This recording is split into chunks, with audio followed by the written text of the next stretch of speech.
थंडी वाजते, खूप गार हवा चालू आहे. सकाळचे 7 वाजले आणि आम्ही रोपवेसाठी उभं इथं भैरवाच्या दर्शनासाठी.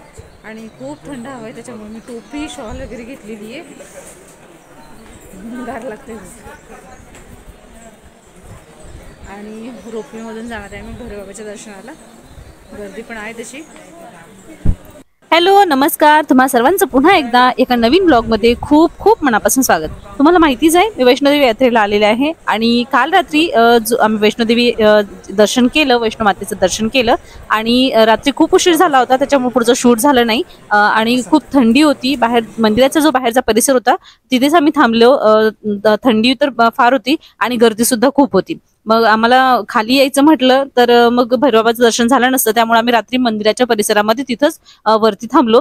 तर सकाळी 6 वाजता रोपवेसाठी लाईन लागते आणि 7 वाजल्यापासून भैरवबाबाचं दर्शनासाठी रोपवे स्टार्ट होतो. मग त्याच्यामुळे आम्ही तिथंच थांबलो आणि 6 वाजता आम्ही रांगेत उभं राहिलो, रांगेत लागलो. 6 वाजता चहा वगैरे घेतला आणि रांगेत उभे राहिलो की रोपवेमध्ये आमचे पहिले पासेस बनलेले होते रोपवेसाठी.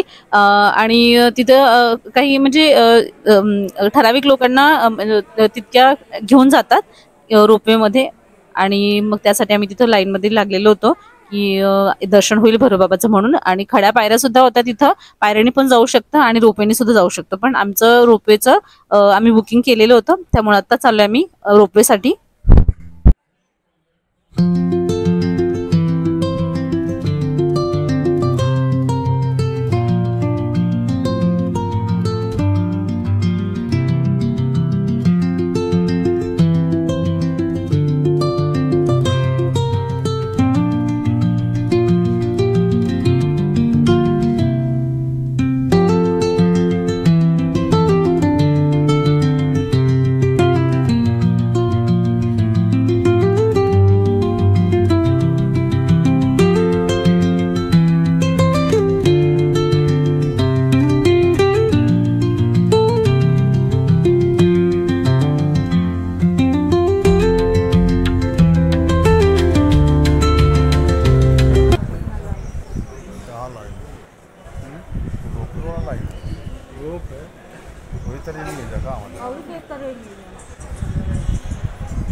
आमचं भैरवबाबाचं दर्शन खूप छान झालं. भैरवबाबाचं दर्शन झाल्यानंतर म्हटलं चला थोडंसं फोटोशूट करूया आणि थोडंसं व्हिडिओ काढूया.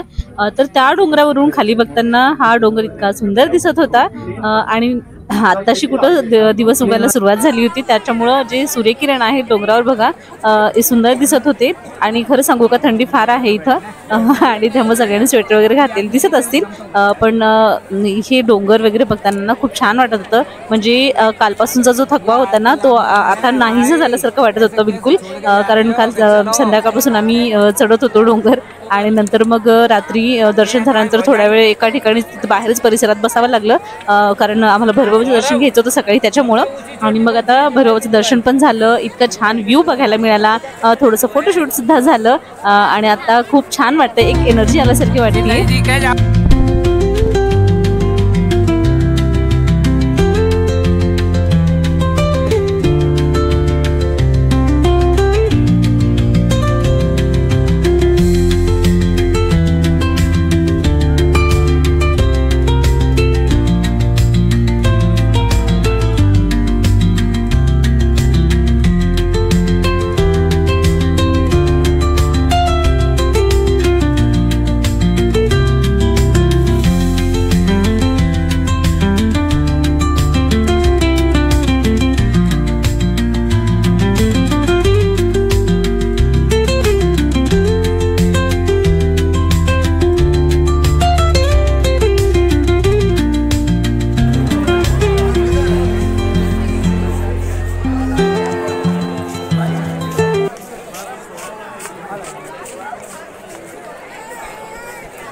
आमचं दर्शन खूप झालं आणि आता पुन्हा आम्ही रोपवे मधून चाललोय खाली, आणि खाली गेल्यानंतर आता परत जाणार आहोत.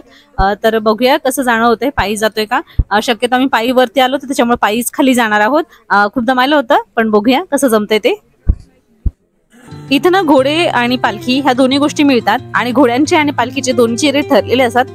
अर्धकुवारीपासून खालपर्यंत किंवा अर्धकुवारीपासून वरपर्यंत असे रेट पण असतात, किंवा स्टार्ट टू एंड असे पण रेट ठरलेले असतात.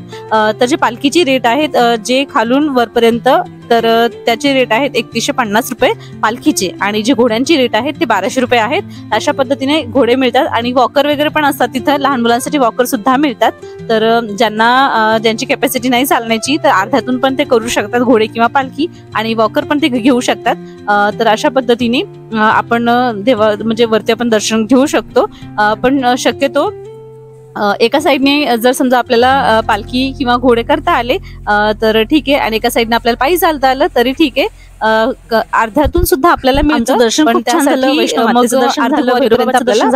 आम्ही आलोय हॉटेलवरती.